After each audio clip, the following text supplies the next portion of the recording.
Hello there, friends and sane persons, and welcome to another episode of Wednesday Whimsy. It's Wednesday, which is why I'm recording a Wednesday Whimsy. Today is the 28th of June, and that is significant because, of course, it is the last Wednesday of the quarter. And that means it's time for everyone's favorite Wednesday Whimsy sub-show, Quarterly Quountdown. I need to get a bar or a banner or something, but hooray! Quarterly Quountdown is a short show I do the last Wednesday, or approximately the last Wednesday of every quarter, where I talk about the top 5 games that were new to me during that quarter. Now, they could have been games that came out 20 years ago, but these are just games that I played for the first time this quarter, and I kind of ranked them, and look, I don't know where they're going to fall in my top 100 of all time or anything else like that, but I just want to talk about 5 great games that I discovered this quarter. Now, some of them I've talked about before. Actually, really only one of them, other than in passing, I've talked about a few of the others. But I guess, without further ado, let's go ahead and get ready for the quarterly countdown. Let's go with number 5.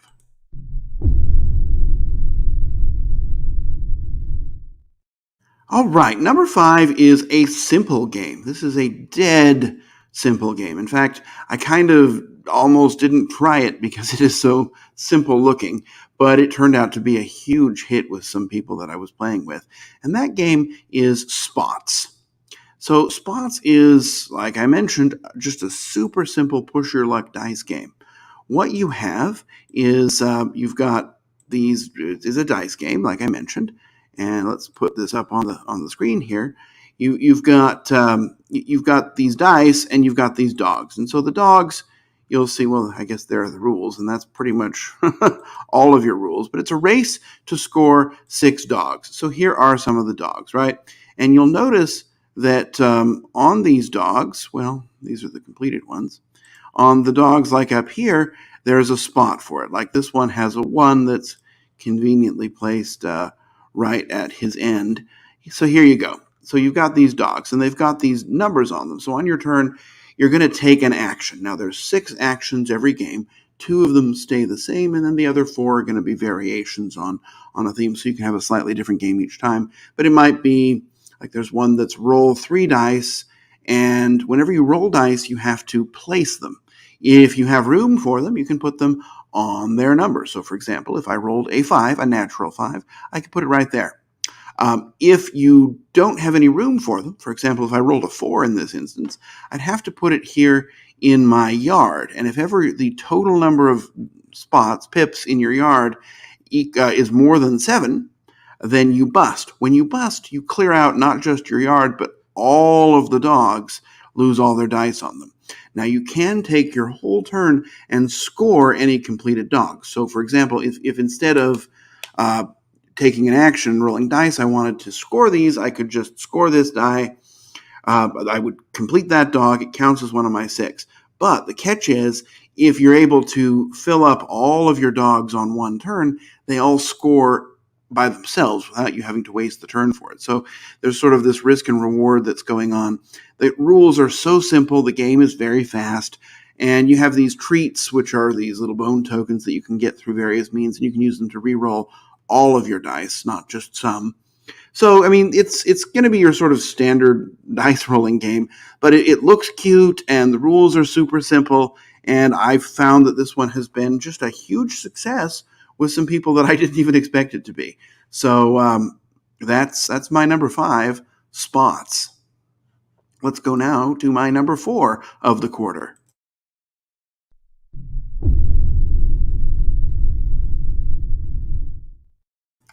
So whereas my number 4 game was a tiny, simple push your luck dice game, my number 5, excuse me, my number 4 is not tiny. It's not complicated. It sure looks like it will be, though. And that is a game called DEI, Divide et Impera, which I guess is divide and rule. It sounds a little more pretentious than it is, and it looks like this frozen hellscape, and I guess the board is all white. But really what this is an interesting little area control and kind of hand building game. You've got minis. Mine are all little wooden pieces, but meeples. But basically, you're trying to control these areas. So when you control an area with one of these outpost things in it, you're going to be able to take that cube, and when you have a certain number of cubes, you're going to unlock a special ability. It's just 4 rounds, so you're going to go pretty quickly through it. Each round you're going to play, so you've got a hand of a number of cards, and each turn you're going to play 2 of them. And you must play one face up to do what it says, but you can also play one face down. If you play it face down, that lets you spend resources to buy a new card from the market. And the new ones are always worth points, and they're usually better. But when you buy something new, what you had before goes away. There's also these large mechs that you can use. They don't really belong to anyone, although they're associated with a faction, but they can move around and do other special abilities. It looks like it's going to be lots of heavy combat, but it really isn't. It's just area control. You rarely actually end up killing anybody. The abilities that let you do so are less common, and whenever you kill somebody's people, they get to flip over a candy token, which gives them something for free. And it's usually a pretty good thing. So, I mean, even getting killed isn't that bad. You're building bridges, you're building base camps you can deploy into, but ultimately what you're trying to do is to control these outposts and buy the best cards so that you can have the most points at the end of the game. Each round, there's a track of 4 scoring goals, and you have to pick one each round, required to pick one at the end of each round. And you can pick any of the 4, but if you were really, let's say one is going to score all of the buildings you've built, and if you've built a ton of buildings, you might want to score that one earlier. But if you score something from a prior round, so like if I'm in round 3 and I score a goal that was associated with round 1, it's always worth a lower number of points. This one was really quite delightful. The different factions are not that different. I mean, they have a special ability. They have a leader with a special ability, and that part can be quite different. And if you get some of the expansions, then they start being a lot more different. But just as it is, it looks like it's a lot more complicated than it's going to be. It's really just area control. I will also say it has this really interesting 3D terrain. It's when you come with it, it's all just single punch boards, and you have to use this double-sided tape to assemble all these. It wasn't that hard to do, but it did take a long time. But once you sort of get them all set up, it actually has a really neat effect to it. It makes it very easy to tell what's a building and what's the ground. And that's really all it is. It's super simple, but a lot of fun, something I was surprised at how much I enjoyed. Now I might have to chase down the miniatures version because I think I want it with them. I think they look nice. But the game itself, even just the retail one, which is what I currently have, is really quite interesting. Again, I think the name and the look of it make it look a little bit more complicated and a little bit more pretentious than it actually needs to be. But it's a lot of fun, and I have found it to be quite a pleasant surprise. That's my number 4, DEI. Let's go on now to number 3.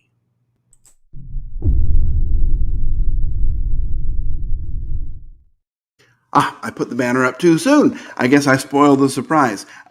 Number 3 is a game that really missed its window. So I'm not saying that I don't like the game. In fact, I do quite a lot. And it is Jerusalem Anno Domini. When I say it missed the window, it came out about a month after Easter. And that's really kind of unfortunate for a game that's about the Last Supper. But basically in Jerusalem, and it's spelled with an I, which just makes it confusing. And I know that's how it's written in Latin. Also, all of the tiles and things, they have various parables of Jesus, and they all have their Latin names, which is kind of fun, but also a little annoying. It doesn't get in the way of the game at all. But what you're trying to do here is you're trying to position people at the Last Supper. So Jesus and his apostles are going to show up and have Jesus' Last Supper. And you have your followers who are, I guess, Jesus fans, and you're trying to get not a seat at the table, but to be in the room. And based upon where you go, there are bonuses you'll get. And then when you place the different apostles around the table, they're going to score points. You'll get the most points for being closest to Jesus, but the other apostles will give you points and they'll give you bonuses as well. Judas, who of course had a less positive role to play at that event, he's worth negative points. And so trying to place him at the right time is also important. It's possible to move your characters around a little bit. So, there's some positioning that's going on here. And it's a very interesting way to work the game. What you're doing on your turn is you're going to play a card. And these cards are going to have symbols on them. So, can't really see it on this picture. But here you go. Here's a card. So this card, when I play it, it counts for this symbol. And what I'm trying to do is to make combinations of symbols in that particular order in 3 different spots, 3 different sort of holding cells on my board. Because if I do, I can activate an apostle, place the apostle, get a bonus, and that's great. Ultimately, that's what I want to do. I can play any card I want. I don't have to follow those patterns, and there's ways to reorganize your cards if you fail to do so. But when you play when you play the card, you're going to be able to gain resources from that card's area, and then you'll get to do whatever the icon on the bottom says. Now, the icons are, it has a weird art. I don't know that they look great, but they're sort of done in this old kind of church painting style. But they're going to let you do the various actions, and then what you can do is you can buy better cards, which are going to be single use. So these cards, the ones you start with, if you run out of them, you'll shuffle them up again. But there are better cards that are worth more points and that give you access to better and much better actions that you can acquire through a couple of different means throughout the game. I like this. This looks like it's a solo card. I've played the game solo. The solo mode works well. The rules are a little jumbled. It takes a bit to get your head around them, but I found the game to be a really enjoyable experience. I will say I like the theme anyway. I mean, I'm a Christian follower of Jesus Christ, and I of course would appreciate any game that deals with him respectfully. But this game is not, it doesn't feel like a missionary effort. It's actually a game, and the theme of Jesus and the apostles happens to be there. So you don't need to worry about, this being a missionary experience if that's not what you're into. Anyway, I really enjoyed Jerusalem Anno Domini. I wish it had come out right before Easter, because I would have played it all Easter weekend. And unfortunately, it got me back listening to Jesus Christ Superstar again for a month and a half. It's only unfortunate because I tend to obsess over certain musicals, but anyway, that's neither here nor there. Jerusalem Anno Domini is a great game, a fantastic surprise, something I didn't really even know that I needed, but something that I've really enjoyed. Let's go on now to number 2.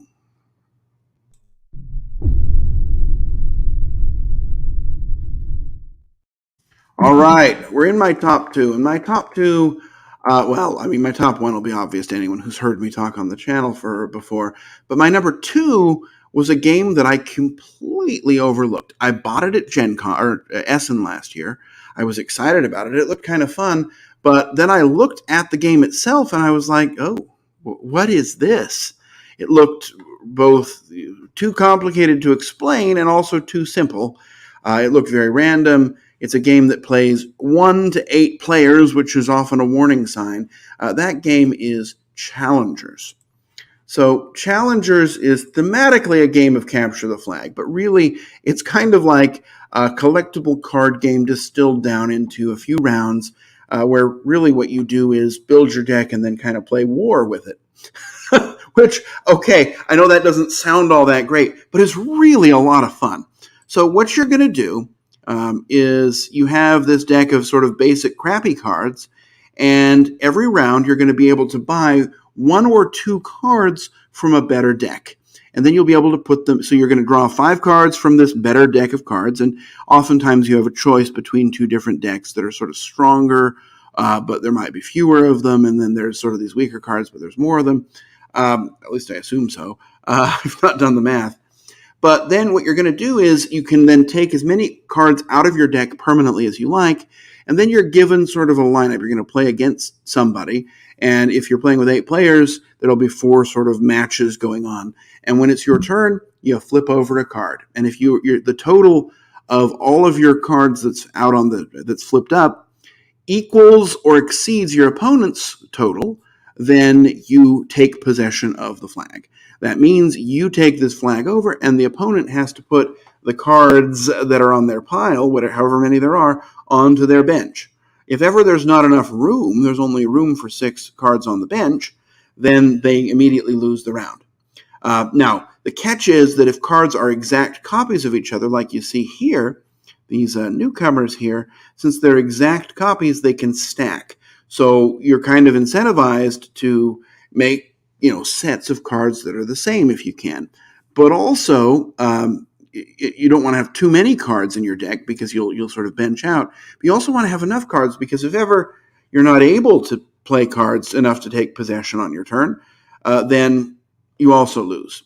So there's sort of these 2 competing priorities going on, and it's just sort of a kind of a Pokemon or Magic or that or Mage Wars sort of deck construction game that happens in real time. Very low stakes, and honestly, this is a very stupid game, but it's so much fun. I was just amazed by how much fun it is. Now, I will say it's definitely best at an even number, because if you play with an odd number, then someone has to play with the solo bot. And the solo bot's okay, but the solo bot isn't making decisions, it's just flipping cards, and it kind of lets you stay in the round, and you can lose to it. I mean, the solo bot, you can make it pretty hard by giving it great cards, but it's much better if you're playing with somebody else. I will also say that I think my ideal count for this one is 2, because at 2 players, you're playing against the same person each time, and you're sort of seeing what their deck is doing, how it's evolving, and you can try and counter it with choices of your own. I don't want to make this sound like it's a major strategic masterpiece. It's very random. It's a bunch of decks of cards, and then you're shuffling them up and literally just playing the top of the pile. But I found it to be so much fun. I will say that this is a game I will always play with a house rule. The game comes with 6 sets of cards, and it says just pick 5 and shuffle them all together. And that is a major hassle, because you've then got to sort all the cards out, and then you've got to pick 5 of the decks, leave 1 aside, and then shuffle them all up again. Every time I play this, I'm just going to play with all 6. And you know what? Try and stop me. I don't think it might dilute the card pool slightly, but there's always, in a game this random, it won't really matter. Anyway, I was just so pleasantly surprised by this game. I've been playing it a lot lately. It's stupid fun, and it'll work for just about any number of players and any skill level, which also makes it fantastic. So that's my number 2 on the quarterly Quountdown, Challengers. And then we're going to go on to number 1, which probably won't be much of a surprise.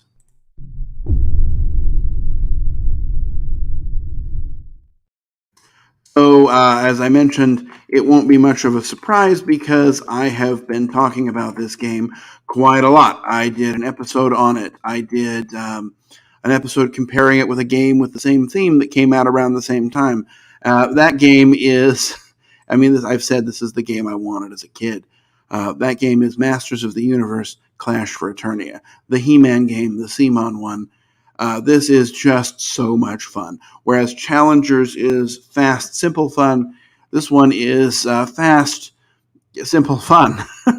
But, a little bit more rules going on, and it obviously looks a lot better. I remember it's not very easy to find the game set up because everybody just wants to show the minis. But I've talked about this game a lot. You're just going at it. You make a team of 1 to 4 heroes usually, and you just sort of duke it out in Eternia. It has almost all of the characters you could want. It is simple to set up. It's simple to play. The rules never get in the way. And, after half an hour, you're usually done. You're constantly powering up, leveling up. You'll get to do all the cool things you want. It hits on so many levels. It is huge, hard to store, hard to get everything, and expensive, but it's also amazing, and I love it. It works well solo, although there's some confusing. Oh, here you've got both it and its far inferior cousin, and then the tactical mini skirmish game if you wanted to play that. But Clash Fraternia is there. You have lots of He-Man. Clash Fraternia is just so fantastically fun. I love just almost everything about this game, and I think it's. I was so happy that I discovered it this quarter. There was no way this was not going to be my number one. It'll very likely find its way into my top 100 of all time. Part of that is my love for the theme, and I can't divorce my love for the game from that because, that's just the theme of my childhood. But the game's a lot of fun too. I hope they will expand the system and bring a couple of other characters, Thundercats, Ninja Turtles, something else in, so you could, potentially have a crossover event if you wanted, or just use the system for other IPs. I think it would work well as well. Anyway, if you want to hear more about why I love that game, go watch some of my other several videos about it. It's one that I love. But actually, all 5 of these games are games that I love. I'm very lucky that I get to play a lot of games, and I will tell you I play a lot of games that are absolute stinkers. And I don't usually talk about them on here unless there's a reason to, because I only do this once a week, and I don't want to talk about things that I don't enjoy. But these 5 games, look, there's various levels of complexity, from the very simple challengers to the somewhat complicated Jerusalem. There's an IP game. There's an area control combat game. There's even a push your luck dice game. There's a lot of good games coming out. I will look forward to talking about my games from quarter 3, 2023, at the end of the quarter. And until then, we'll just sort of see each other, every Wednesday. I won't do quarterly Quountdown every Wednesday, but I will do Wednesday Whimsy every Wednesday. So until then, I'm going to wish you safe travels and courage when you need it. And I will see you back here again next week on another episode of Wednesday Whimsy. Bye-bye.